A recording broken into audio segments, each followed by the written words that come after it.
C'est dans un décor solennel à la Cité de l'Union africaine que le président de la République a reçu ce jeudi après-midi le corps diplomatique francophone en prélude de la célébration de la francophonie. Au cœur de cette séquence, une ambition assumée, celle de renforcer le leadership de la République démocratique du Congo, premier pays francophone au monde par sa population. Dans un espace francophone qui compte aujourd'hui 88 États et gouvernements et environ 320 millions de locuteurs, dont plus de 60% en Afrique, Kinshasa entend peser davantage dans les équilibres internationaux. La francophonie est une communauté de valeurs.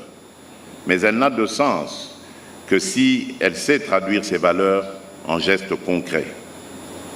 À cet égard, je voudrais redire avec une sincère gratitude combien le peuple congolais a été sensible à l'élan de solidarité manifesté par le groupe des ambassadeurs francophones accrédités à Kinshasa.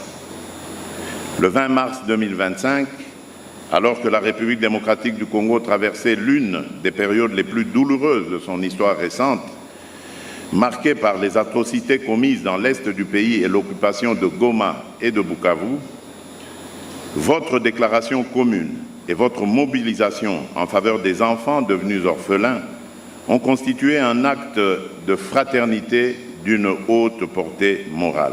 Pour incarner cette offensive diplomatique, le président de la République, Félix-Antoine Tshisekedi Tshilombo, a porté son choix sur une personnalité à la fois symbolique et expérimentée.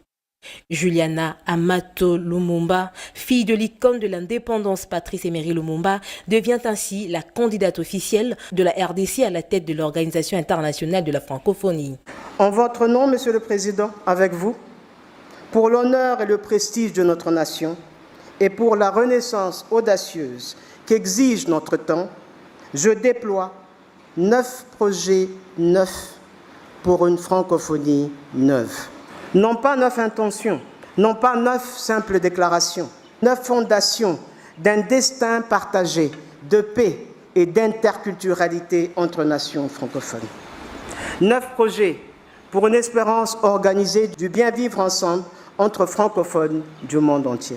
Le défi n'est pas d'adapter la francophonie au monde.